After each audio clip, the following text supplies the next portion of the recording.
Welcome to the latest episode of our podcast series for financial advisors. Today's episode is Getting Unstuck, How to Change What If to What Could Be. It's a conversation with Erin Rocchio, Managing Partner of Evolution. I'm Mindy Diamond, and this is the Diamond Podcast for Financial Advisors.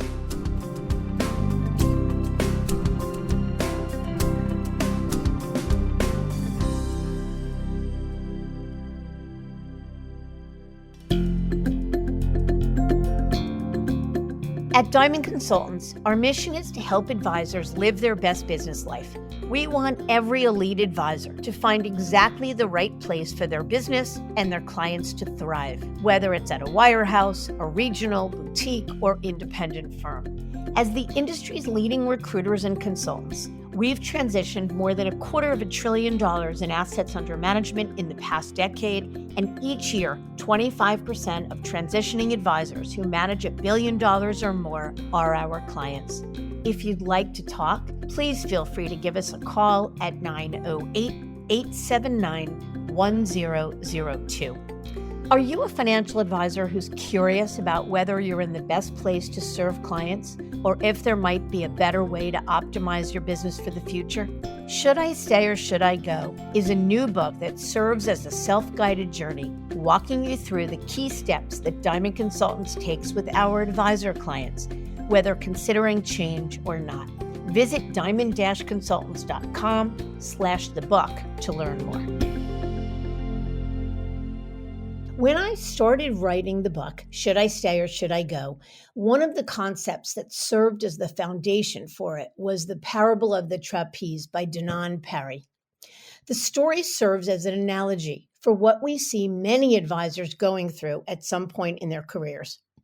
That is, an emotional journey representing their struggle with the fear of the unknown. While they may be dissatisfied with the firm they work for, the fear of change can be all too consuming. So as the parable teaches, they hang on to the trapeze bar of their current life, and although they can see the other bar beckoning to them, they just can't reach out for it for the next one. Yet each and every day, advisors choose to reach out and grab hold of that next bar that swings before them, that beckons them, and ultimately transforms their business lives. How do they do it? Is it courage? Is it sheer will? Is it knowledge or something else entirely? It's a question I posed of my coach, Erin Rocchio. Erin has a unique knack for helping people like you and me dig deep and break free of the inertia that prevents us from grabbing that next bar. So she joins me on this episode to help identify the strategies that she employs with her clients to create transformational change in our business lives, from fostering an open mind to navigating out of your comfort zone and overcoming the fear that can leave us paralyzed and stuck in a place that we're ultimately not happy with. There's a lot to discuss, so let's get to it.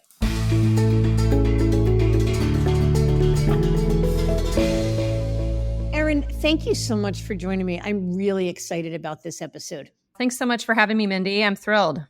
Pleasure. All right. So I want to start off with probably the most mundane of questions, but I want to give people an idea of who you are. So tell us a little bit about yourself, the firm you work for, and how you got there. Absolutely. I am a managing partner at Evolution. We're a coaching and consulting firm based out of Los Angeles, but now global, with offices out of London and Europe. And we really focus on high growth companies, primarily in tech and also healthcare, but we're industry agnostic. So we serve leaders that are going through intense growing pains, helping them maintain and build and nurture sustainable, healthy culture. I came to this world almost 20 years ago, actually starting through my own family business, followed my dad into the world of executive coaching, helped him build his firm. Went out on my own in 2016 with a real desire to understand and help solve workplace burnout, and then joined Evolution in 2019 as a partner. And my background's in education. I have a master's in positive organization development, certified coach. So I'm happy we're talking about this today. Right in your wheelhouse. I will share with the audience that Erin is my coach, my executive coach. And when in reading her bio, which appears on her website, she talks about for the intersection, the sweet spot between business results and personal meaning.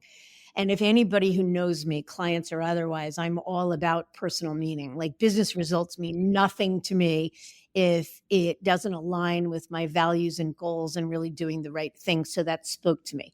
For me, I reached out to a coach because I think that every good leader should always have a coach in their corner. And that's not meant to be an advertisement for Erin or any other coach, but it is to say that I think that it's very easy for thinking to become insular. And it's wonderful to have a smart person who gets you. And one thing that Erin said to me, I asked her on the first call, I think I can do this myself. I'm very self-aware. I'm not sure I need a coach. And her answer to me was not in any way to sell me, but essentially, you'll probably get further faster with me than without me. And I love that answer too. But I wanted to ask you a question, Erin. So I think that a lot of people reach out to coaches when they are stuck. In your view, or from where you sit, what are the most common places where even the best leaders and business people get stuck? Thanks, Mindy. It's great to hear our relationship evolution as well from your lens. So there's a few places that I tend to interact with leaders at the executive level or just below. One of the places people get stuck is trying to elevate, like they've gotten a new role and they're still trying to do the things that they did at a previous level, or let's say they went from VP to an executive level role. They're still trying to show up and operate in the way that they did before. They haven't shifted both how they're spending their time, but also how they're holding and providing value. And so a lot of times as we're elevating into our careers, we might get praised and validated and we find impact by demonstrating certain behaviors or having certain results that we're driving.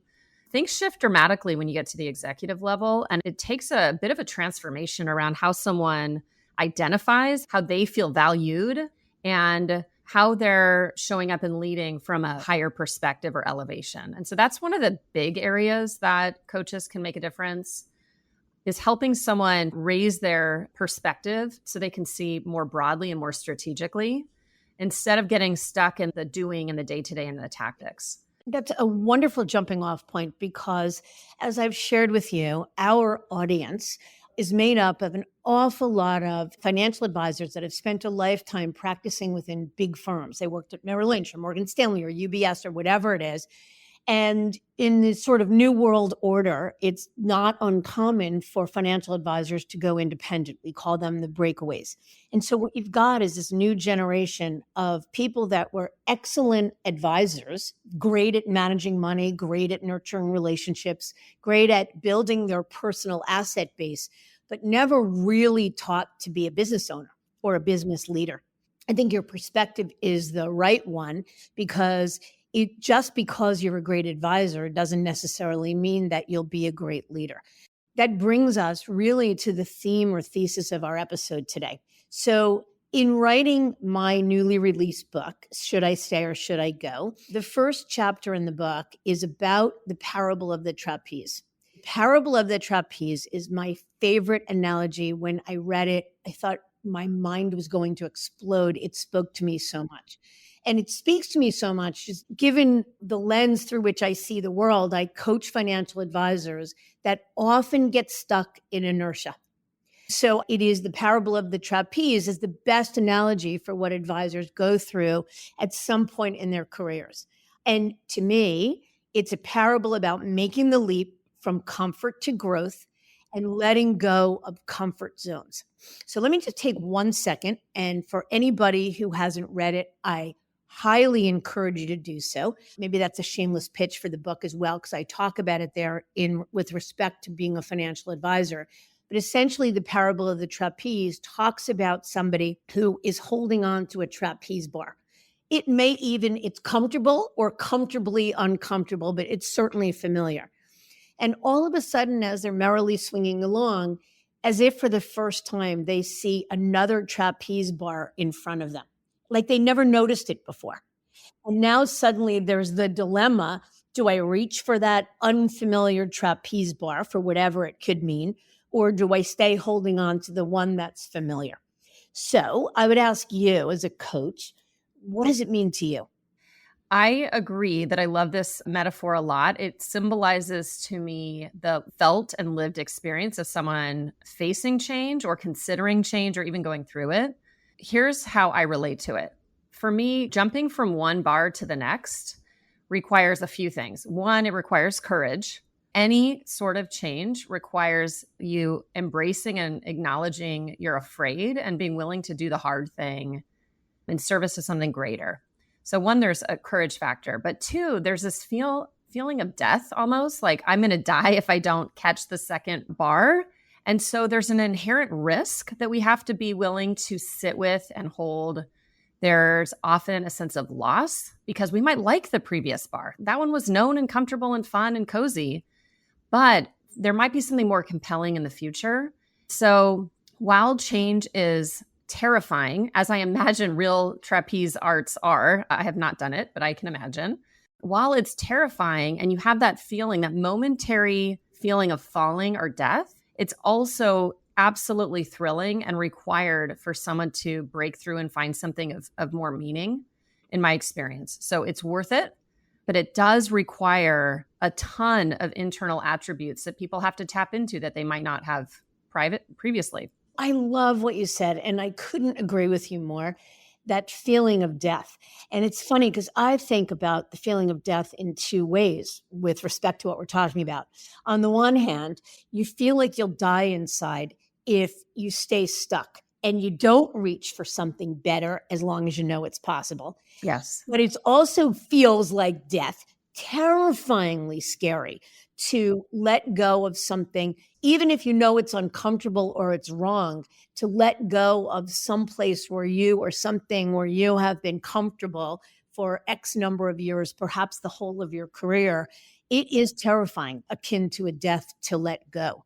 It's funny, I have had that experience multiple times in my life.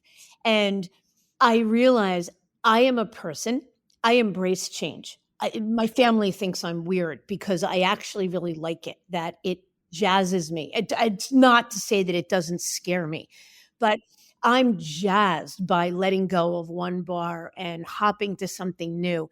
But I do think that it's somewhat unusual and I don't feel scared by it. I feel energized by it. And for me, the feeling of death, I think a lot of times would come up in not doing something that I thought could take me to a better place. Right. I've had that same experience multiple times, both personally and professionally, where here's what I'd say. There's two things that would, in this metaphor, if we play it out, that would have a new bar arise out of thin air. One is the current situation is so painful. You really feel like if I stay, there will be some form of death or loss of identity or loss of values or something, in which case that new bar looks really great, right? You're like, that's way better than what I've got now. In other cases, I feel like the new bar, to extend this metaphor out, right, is because the vision of what's possible is so compelling. Like, oh my God, if I start my own practice, if I go out on my own, the thrill of independence and the freedom and flexibility that will give me is so compelling for me and my family or my life. And it's such a better reflection of what I care about in terms of core values. That's going to have me want to go there. And the thing that we have to, I think, be mindful of is there are some of us, Mindy, you and I are similar in this way, that we're wired, I think, naturally to embrace change. We have a growth mindset. We see change and opportunity as a way to better ourselves or better our lives. Not everybody is wired that way fundamentally. And so we are going to have the different kinds of people are going to have different sets of experiences when facing these thresholds. For some of them, and I know people very close to me for whom security and status is really essential to their feeling good about their life. And so that might have them make certain choices in one way or make a change like this even more difficult. For others, it might be my values are so essential to me and growth and evolution, lowercase e, is really critical to my own identity. That would have me take the leap more easily. So I think a lot of this comes down to one of the strengths that you have, which is self-awareness and the ability to self-reflect and say, how bad is the pain here? How great is my vision? And what are the values that are underlying all of this upon which I can make a thoughtful choice? Yeah. So we are so aligned because, in my words, when I counsel a financial advisor, what I say to them is, you won't change simply because you are in pain. You will change because there is a confluence between some amount of pain, something that's pushing you out the door, but it has to be married by a certain excitement or vision, as you said, of what's possible. And I think that number one, I would answer the question I just asked you, that if you're only moving out of pain, I think you'll find it very difficult to let go because it will be scarier. I think what makes it easier to let go of the familiar is that you're excited about where you're going. Absolutely. The other thing I want to say to you, which really spoke to me, is that you say many, it's not that they don't have a growth mindset, but change would feel scarier. And I don't think that's a pejorative or necessarily an indictment saying that somebody is less entrepreneurial or less growth minded than someone who is. But my question for you is this: can someone who, as you say, values security and status, so values the security of the status quo and the status of being a senior leader or a well-known entity with the same firm for a long time, how does that person who isn't naturally wired either with a growth mindset or wired to embrace change, can they ever get to a place where it feels less scary and make the change?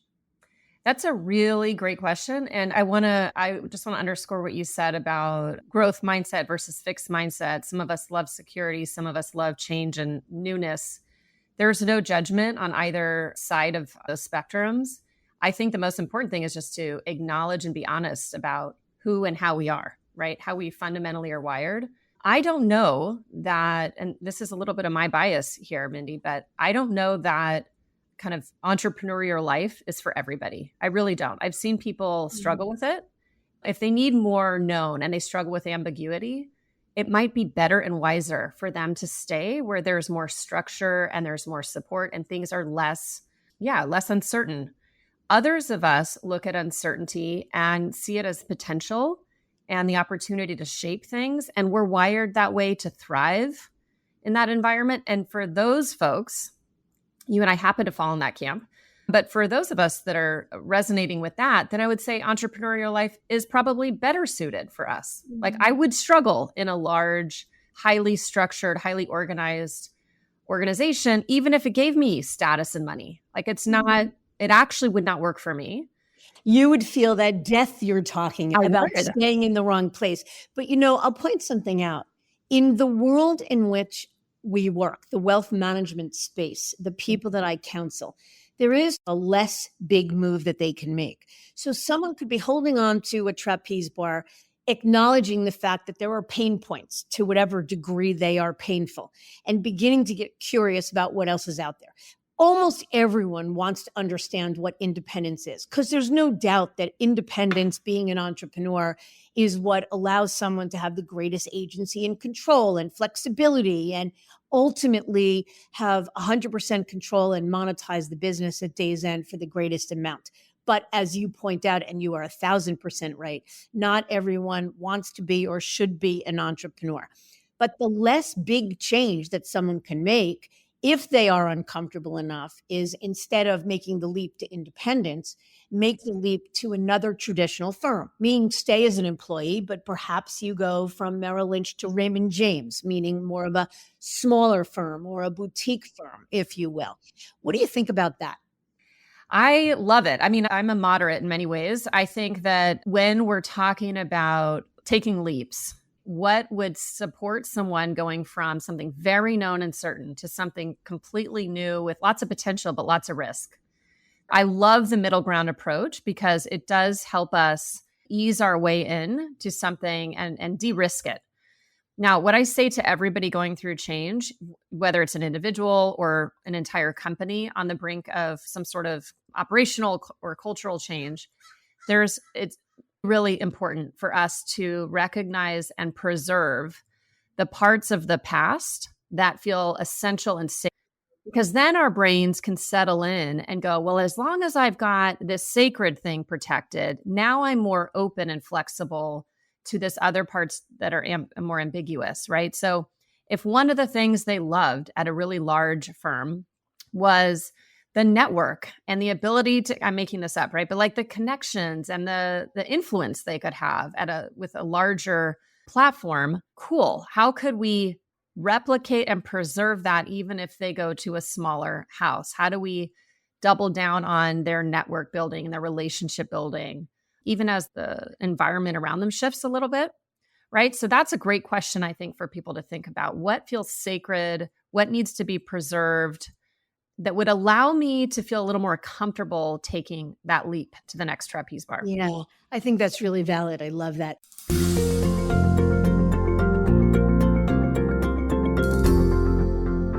I mentioned earlier that I can think of several big examples, big and small, in my personal and professional life where this parable of the trapeze is relevant.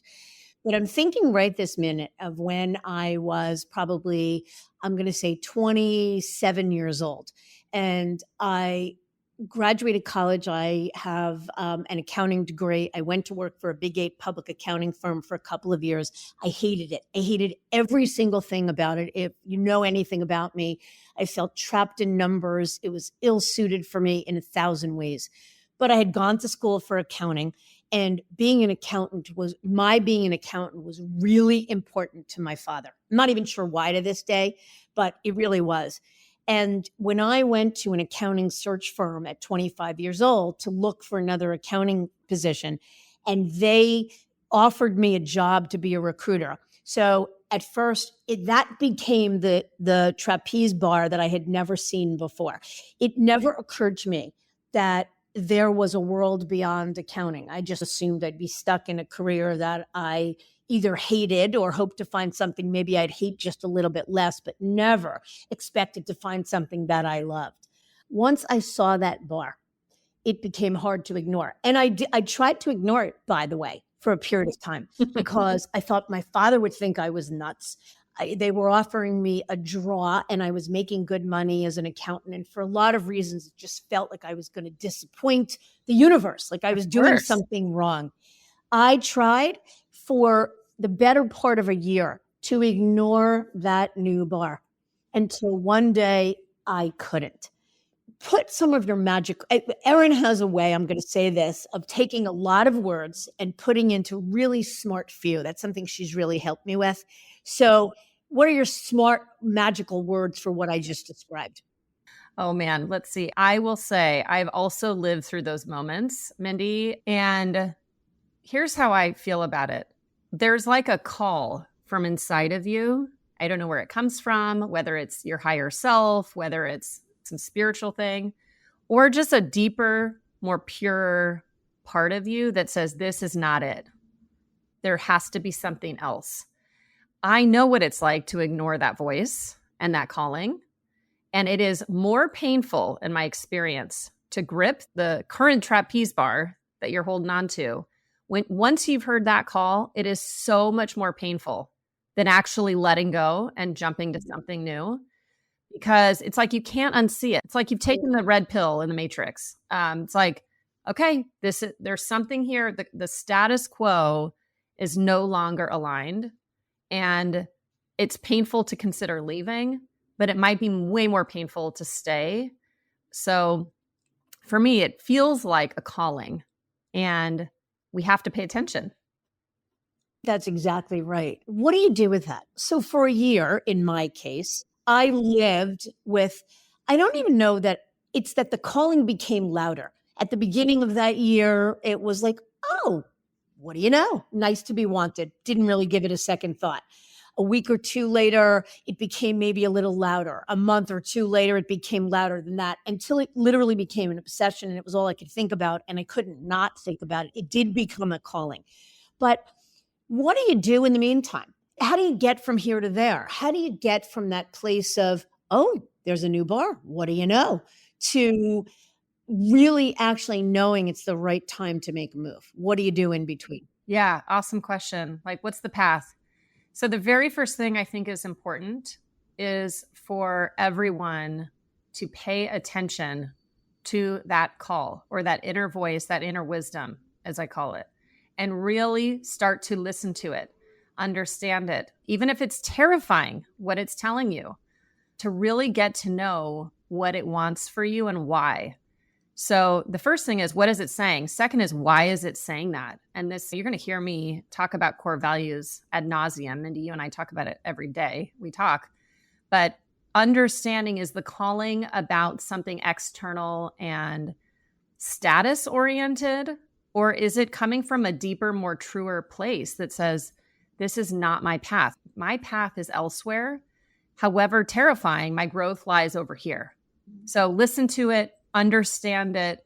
And then I think the next thing is to actually vocalize it with people that you trust. And you said at the top of this, everybody should have a coach. I also believe that, not just because I'm in the profession. I have my own coaches. Everybody needs, in my opinion, a council of advisors that see you in your bigness, in your fullness, your whole self. They know your values, they know who you are, and they can hold this lens for you of you at your best. And they're listening for you in a certain way. So when you go to them and say, hey, I've been having this really annoying, obsessive thought that I need to be doing something else, help me understand it. And what do you see? That you've got a handful of other data points and perspectives that you can then bring into your own reflection so that you can get to what's true for you. For me, that includes going to my best friends, going to my family. I have multiple coaches, multiple colleagues that are my wisdom advisors, and they can help reflect back to me what's most important here for me in this moment and why would I make a move. And then you can get really practical and figure out how to do that in a smart way. But I take an inside out approach, but it's also, you do need to get other perspectives and from people that really know you and love you and can hold you in your bigness. Yep. So I love that. And I couldn't agree with you more. But I'll make the point that change, letting go of that trapeze bar and grabbing for the other one, even if you've got an obsessive, annoying voice in your head that's saying, look what's possible, or a calling, for some, whether it be because they're too late in their career, or because they don't have the risk appetite, or because they don't have a strong enough team to support them, who knows what it is. But there are times where you may hear that voice. I think I agree with you 1,000%. You must honor that voice. In other words, you shouldn't ignore it. You can't just make pretend it's not there or try to unsee it, because the more you try to unsee it or stuff it or ignore it, the louder it gets. I think we know that for sure. But I will say that as long as you honor it, acknowledge it, explore it, meaning get educated about what it could mean, and you make an intentional choice, I think it's okay in some cases for someone to come to the conclusion, yeah, there is another bar. Yeah, there are aspects of it that are interesting. Yes, it would be nice, but this is not the right time to move, or it's not right for me to make a change, or it was interesting, glad I explored it, but it's not for me. So I think what I'm saying is, as long as you've acknowledged it, then you're empowered to make an intentional choice. 100%. I think it's really critical to you stay or go or make any choice in your life that you're doing so thoughtfully, that you've reflected on it, and that it is aligned with your values, and it is by choice. You're not stuck ever. One of the things I just want to go back to, you just said about ignoring the calling. That is one of the greatest sources of suffering I've seen in people. Like in my life, I'll say, when I tried mightily for years to ignore that calling, man, did I suffer intense. And I am deeply committed. This is why I do the work I do. I want to reduce and eliminate suffering that's self-imposed. Life is hard enough. There's so much self-imposed suffering and pain that if we understand it and work with it and make intentional choices, it doesn't have to be that bad, and can actually be incredible, and we can flourish and thrive. So if you want to stay at a place, fabulous. Just understand why you're doing it, because you've done the reflection, you've had the conversations, you've explored your options, and you're making a choice in either direction that suits you well. Right. And you're right. So in other words, I work with plenty of people that explore their options, go out and do some due diligence because they think that making a change is what they want to do, or because they watched a respective colleague move and say, "Oh, if Bob did it, maybe I should do it too." But at the end of the day, after they've done that due diligence or they've gone out and kicked some tires, they've come back and decided the status quo isn't so bad. It serves me well enough. And so I think that getting educated. So step one is hearing the calling, honoring the voice in your head that says something's not quite right, not perfect, not good enough, whatever the voice says, going out and exploring what that voice means, whether it be with a therapist, a coach, a best friend, a family member, a spouse, whatever it is, or going out and talking to another firm to actually figure out if there's something better. Very often people come back and say, you know what, where I am is more than good enough. And I am recommitting from a position of greater strength. To me, that's the key in what we're saying here. You don't necessarily have to change just because you're unhappy or because you may be curious. Going out and actually honoring that voice and exploring may actually help you to recommit with acceptance and full throatedness to the status quo.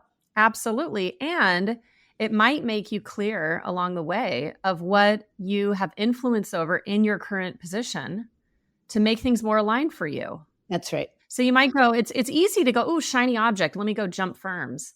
When in fact, really what you want is, for example, more connection and influence with your boss. Okay, cool. Well, that's a different solve than jumping firms. And if you're clear about that, because you've gone through that process you just outlined so beautifully, that's the middle ground approach, a wise approach, in my opinion. Yeah, agreed. All right. So I want to ask you a question that's really near and dear to my heart. I spend a whole lot of my counsel with the advisors I'm privileged enough to work with talking about the concept of more than good enough, better enough, or more than good enough. And what I mean by that is that most quality financial advisors make a lot of money. They're successful. They have clients that they like. The clients trust them. It's good enough. It allows them, it's a career that no matter where they practice, they have at least a modicum of agency over their life so that they have no problem going out and coaching their daughter's softball team or taking their child to a tutor or something of whatever it may be. And many of them, even if they're not independent, think of themselves in a certain entrepreneurial way. They're running their own business, even if they work for a big firm.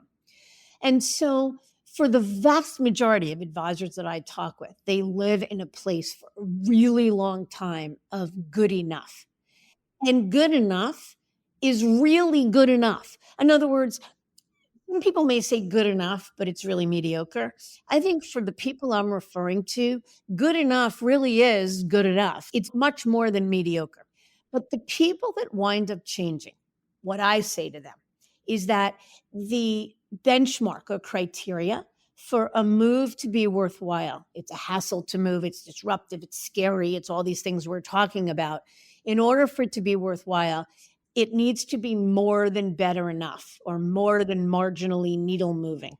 So I'm wondering from your perspective, the fact that the concept of good enough comes up a lot in the conversations we have with advisors.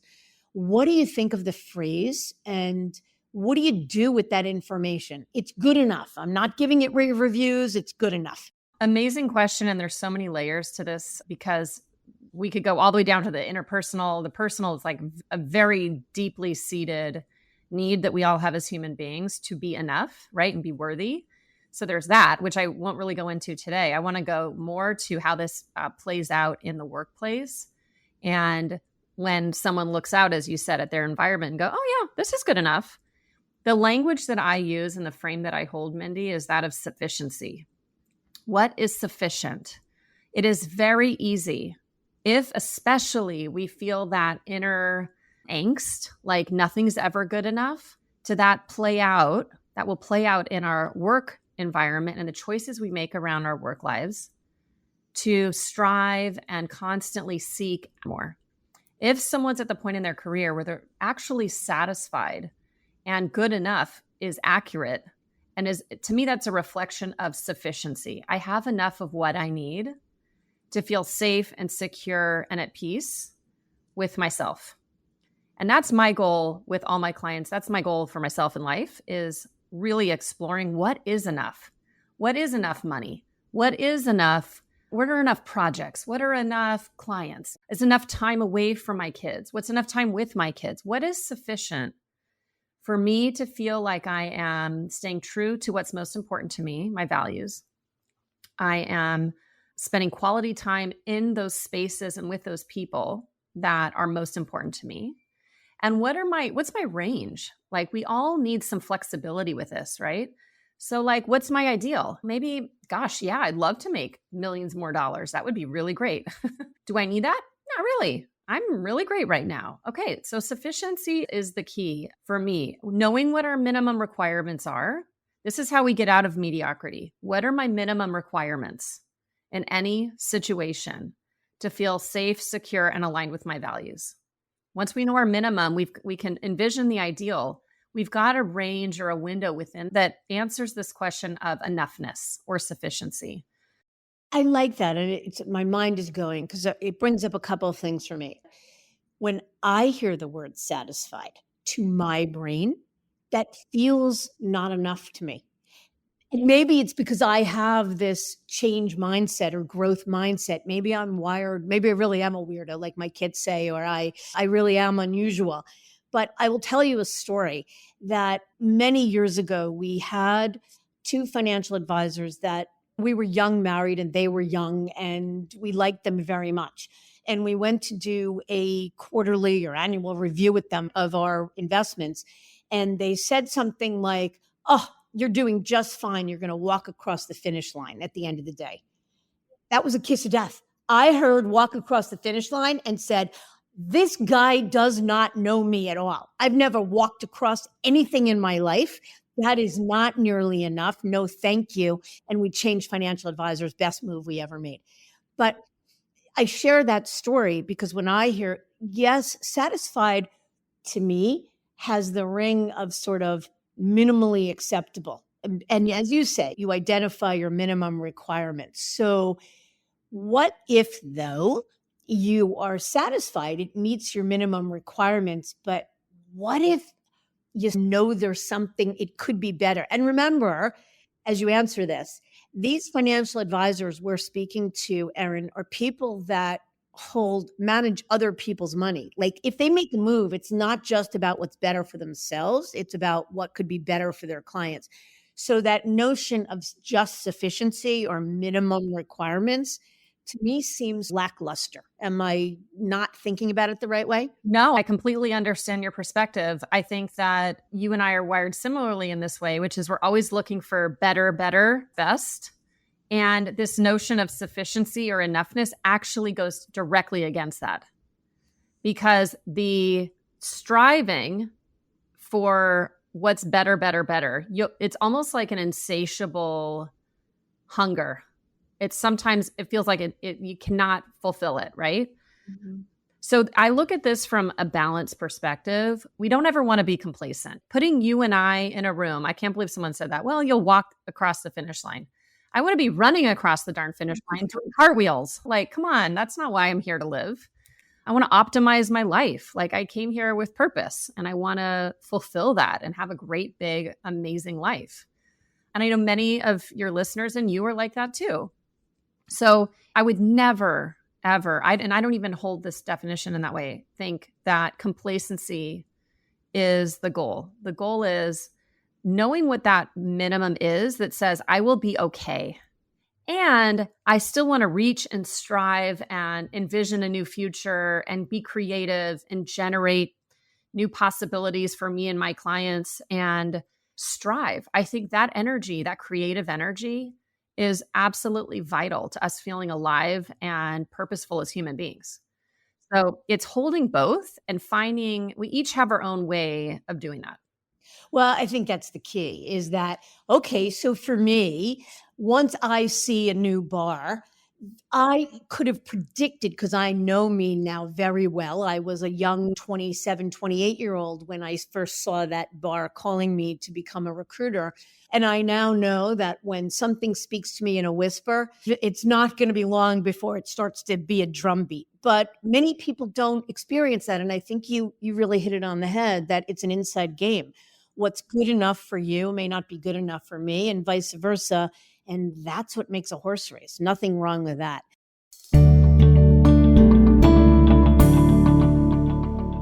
What about, from your perspective, strategies for fostering a mindset that embraces change if you don't have it naturally, and a mindset that really sees change as exciting, as pivotal, as potentially transformational, instead of overwhelming or paralyzing? Yeah. I'd say one of the kind of resources on this is called Growth Mindset by Carol Dweck, and she's done a ton of research around it. Really fabulous body of work to understand why and how some of us, and again, we can be pre-wired this way, but also our environment as we were growing up and as we got educated had us, and we all have some of this, had us develop around fear and what she calls a fixed mindset that says, I can't explore because then something bad will happen, or I can't fail, or I can't make a mistake. So therefore, I'm going to be risk averse and I'm going to go and do what's safe and expected. It's not like I permanently have a growth mindset in all domains of my life. There are pockets for all of us where we have growth versus fixed. And so I think that's a great first place for people to explore, is to understand what aspects of my life do I feel more anchored in fear or safety? What aspects of my life do I feel more energized by creative and generative potential? And I feel like risk means nothing to me because I want to do everything and create everything. So that's a first place that I would look. And then the second is I would get really clear. And I liked how you said this is inside work. If you're not already clear about your values, and what I mean by that are the attributes of your life and who you want to be that you genuinely prize and value, they give you meaning and purpose. If you have not yet done that exploration with yourself or with a coach or a therapist, that is another really important place to start, because then it can help us get clear, like, what are those areas where I want to be bolder, be more courageous, because I know my value is getting honored. And I think those are two really great places to begin. I love it. I think that's great advice. I'm going to ask you another sort of action question. So, to me, the most powerful message in the parable of the trapeze is looking at the space between the bars, the most terrifying space. That year for me between holding on to the bar and being somewhat miserable, and all of a sudden seeing a new bar, and that year that it took me to actually get the courage, hear the voice loud enough, the calling loud enough, and the courage to make a move. But that white space can be excruciating.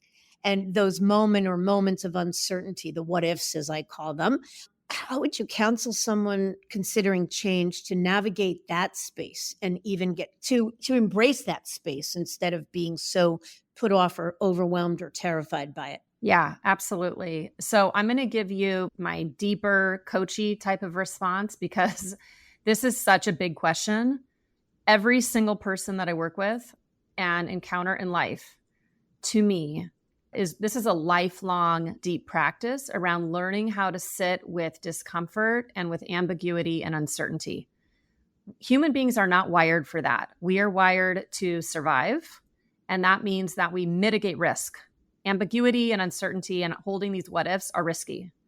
So we're going against our instinct, and we have to build the physical capacity, the emotional capacity to hold what if as like what could be, right? Not what if I die. It's like, oh my God, what could I create if I really let myself imagine, or if I really gave myself the freedom and agency to build something on my own.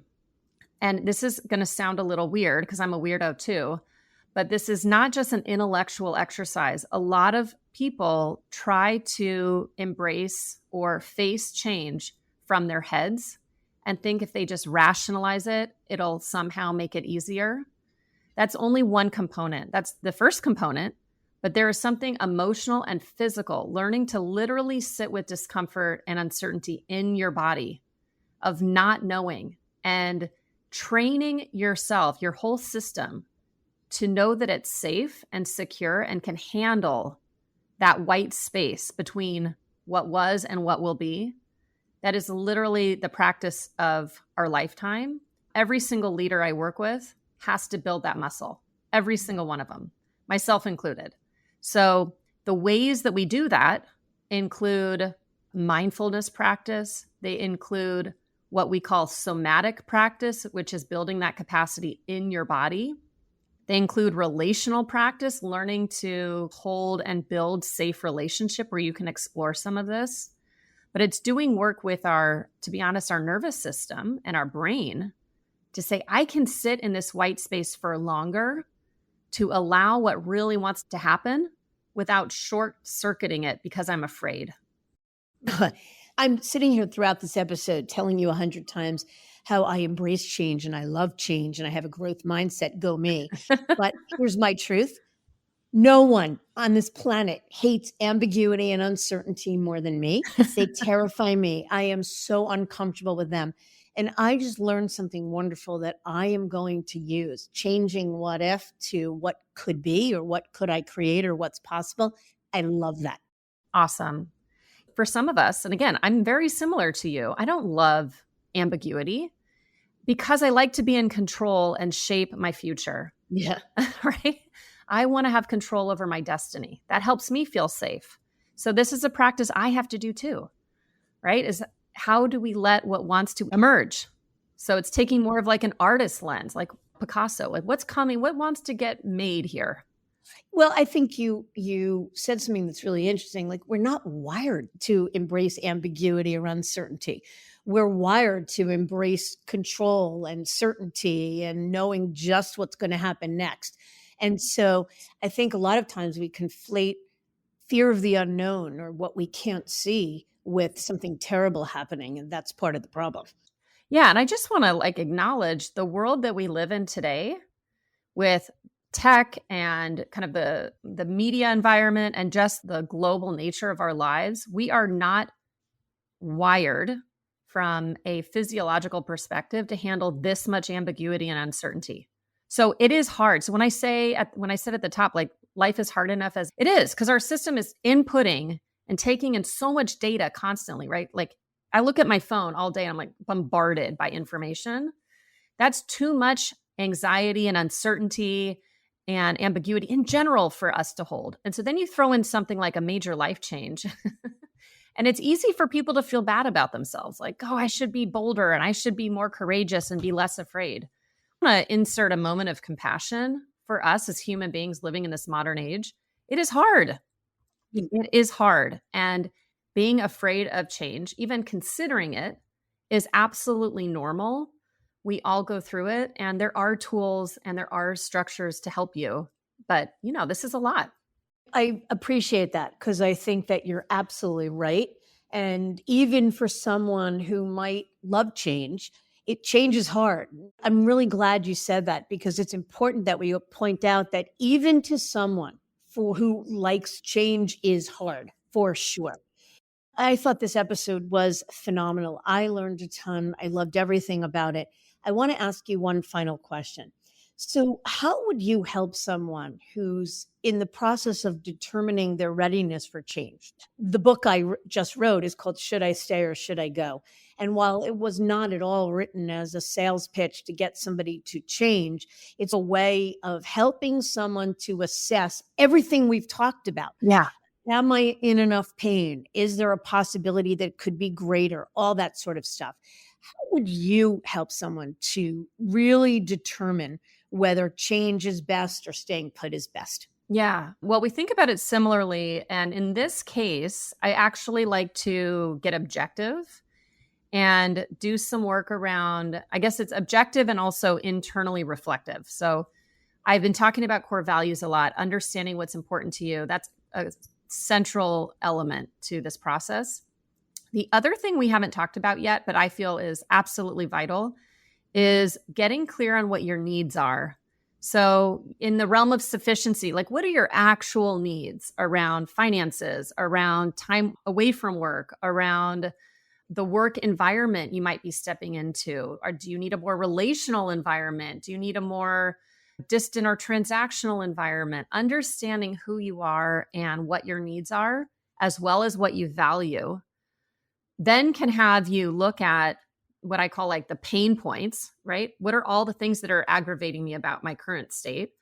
And then what's the vision for what could be? Those four components to me are part of they make up the pie, so to speak, that help us get clear on what our move is. And I think it's important that someone first do that self-reflection objectively, like be really honest with yourself, and then get feedback from other people, right? Get feedback from someone like you, get feedback from, as I said, your kind of wisdom team to say, am I thinking about this in the right way? And then from there, that we've got to honor and trust our inner wisdom at the end of the day. So to me, that's where I want people to anchor in.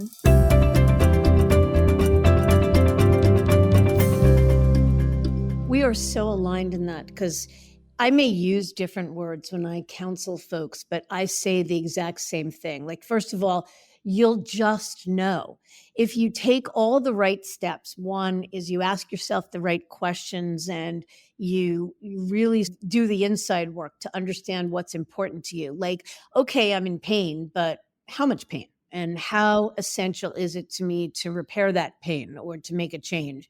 And okay, so I've seen something that's better, but is it better enough? And how much value will it add? And will it feel like a death to me if I don't do it, et cetera? Once you get clear on all that other stuff and you marry that with the right facts, meaning the right information, you're looking at it the right way by, I agree with you, talking to a knowledgeable third party who can marry what's important to you with the realities of the world or what's available, you will know. And I think that's really the message here is a lot about paying attention to your inner voice. Very well said. I'm so eager to finish your book. Yay. Yay. Thanks for having me, Mindy. This was such a treat. Yeah, it was wonderful, Erin. Thank you. Thank you. Absolutely.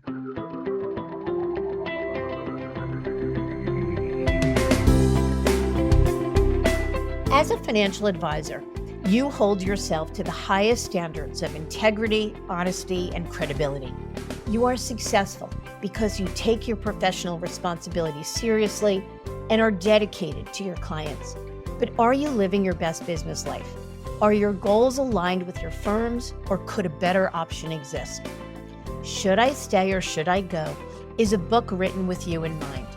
It's a self-guided journey that walks you through the key steps that we take with our advisor clients.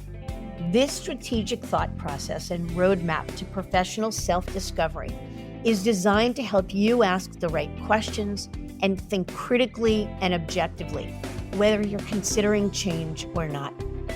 Learn how to get your copy at diamond-consultants.com/thebook.